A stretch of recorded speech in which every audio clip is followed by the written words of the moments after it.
Okay, so the first thing I want to do is I want to talk about the lab simulation that we did on the peppered moth. So if you recall, we had the peppered moths that enjoyed sitting and resting on birch trees. And they had light colored moths, which is going to be this one right here. And those are going to match very well with the birch bark. And these are going to be hard to find on the lighter colored trees. So this is prior to the Industrial Revolution, where the trees were all just a natural lighter color. And so we saw more of the percentage of the population of the moths were going to be light colored. And prior to that Industrial Revolution, we had a less percentage of this dark color, but some of them were darker colored, okay? And so the majority of the ones that were eaten were the darker colored moths, but there were still the dark moths. So the variation that we see is going to be the color of the moths. Okay, and then the environment changes. And so what happens is that we are going to have a gradual change in the species and what the traits are. So what's really changing is how often a particular gene is going to be in an area. So remember up here I said that most of the population was this lighter colored and not as much percentage of the population was the darker colored.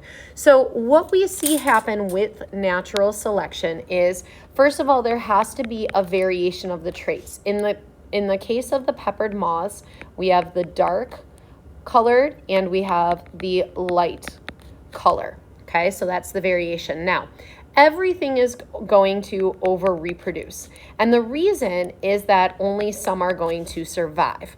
So when we say things like survival of the fittest, it depends on oftentimes the environment, what the predators are like, what is happening in an area.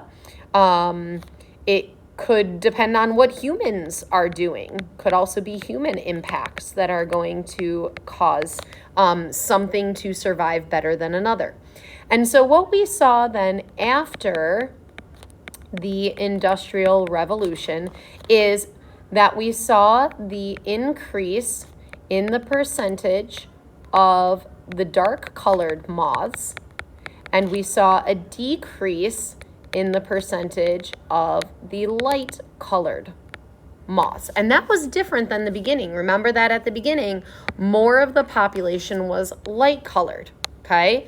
And so after the Industrial Revolution, we see a change in the frequency of the traits.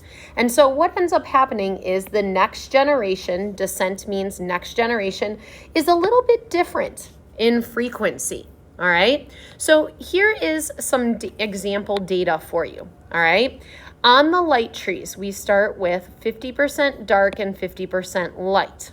Okay, after a while, eventually we can see that we've got almost all light and very little dark. So we see the frequencies changing. So that's evolution right there. That is going to be changes in the frequency of the genes because of survival of the fittest. Now, what happens when we have the dark trees? Well, when we have the dark trees, again, we start at that 50-50, but we can see that the dark moths now have an advantage. They are more camouflaged. That is going to be, again, that change in frequency. So that is natural selection, a change in the percentage of what a particular trait has. So how does this experiment illustrate natural selection? Well, first of all, we want to make sure that we're using data when we are explaining things. For example, with the light trees, the light moths, they went from 50% all the way up to 100%. For the light moths, we can see that happen right here, all the way up to 100%. When we've got the dark trees, we see that we start with 50% dark moths, and then it goes all the way up to 100% dark moths. So we want to make sure that we use data. Another thing we want to make sure that we do is when we're trying to compare the simulation, we want to make sure that we're using vocabulary. Some of the things that we should talk about is we should talk about, well, what is the variation that we see? And then we want to talk about, well, is there a particular trait that is more favorable that makes a particular type or color of moth survive? Now, as some survive, those that survive are going to reproduce. Some of them are going to die, some of them are going to survive, and that is going to end up resulting in the changes of the frequency due to survival of the fittest. So if all the trees are light, we see this frequency change from a 50-50 to mostly light moths and then even 100% light moths. And then if we have dark trees, we see it go from 50-50% to almost all dark moths and very few light moths. So that right there, that is the change in frequency due to the idea of survival of the fittest. And so what happens is that a population changes over time so that we are going to change what trait is seen most or what trait is seen least. And so evolution is that change. It is going to be descent with modification.